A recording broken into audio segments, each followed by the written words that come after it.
এই যে সমন্বয়করা যারা আসলে বিভিন্নভাবে দায়িত্ব পালন তারা আমরা দেখতে পাচ্ছি যে তারা কনসার্ট করছেন, তারা বিভিন্ন জেলায় জেলায় গিয়ে সফর করছেন, সফর করে তারা বৈষম্য বিরোধী ছাত্র আন্দোলনের কমিটি দিচ্ছেন। কিন্তু আমরা দেখতে পাচ্ছি যে এদিকে আহতদের ব্যাপারে তাদের আসলে যে ভূমিকা, সেই ভূমিকাটি আসলে নগণ্য বলে আমার কাছে মনে হয়েছে। তাদের রক্তের উপর দাঁড়িয়ে তারা কনসার্ট করছেন।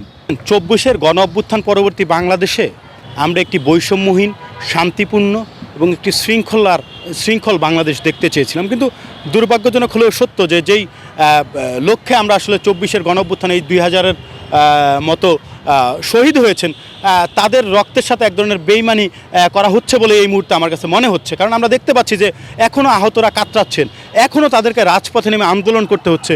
এটি আসলে অত্যন্ত দুঃখজনক। এবং আমি আসলে ২৪-এর গণ অভ্যুত্থানকারীর একজন প্রথম সারির যোদ্ধা হিসেবে আমি আসলে ব্যথিত হই যখন এই বিষয়গুলো দেখি যে ২৪-এর গণ অভ্যুত্থানের মূল স্পিরিট যারা তো শহীদ হয়েছেন, যারা এখন আহত অবস্থায় কাতরাচ্ছেন, এই সরকার তাদের জন্য জোরালো কোনো ভূমিকা রাখছে না বলেই মনে হচ্ছে। আমি গতকালকে দেখলাম যে এই বৈষম্য বিরোধী ছাত্র আন্দোলনের যে উমামা ফাতেমা, হ্যাঁ, মুখপাত্র, সে দেখলাম যে ফেসবুকে পোস্ট করেছেন আসলে এটি সরকারের জোরালো ভূমিকার অভাব রয়েছে বলেই তিনি মনে করছেন।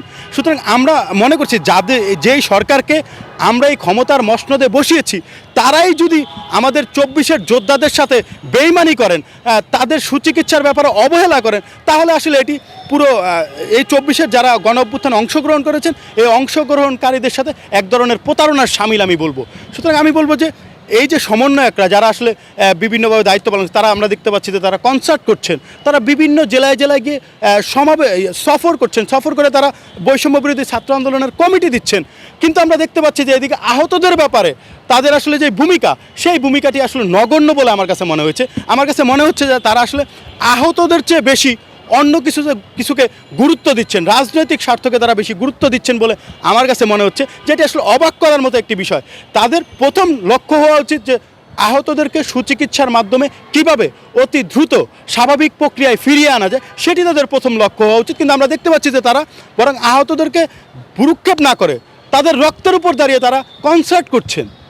এই কনসার্টের মাধ্যমে আসলে কি হবে? বরং আমি মনে করি যে এই যে যারা আহত রয়েছেন তাদের অভিশাপের কারণে এই যে আমরা যারা এখন স্বাভাবিক রয়েছি, আমাদের উপরে অনেক বড় বিপদ আসতে পারে।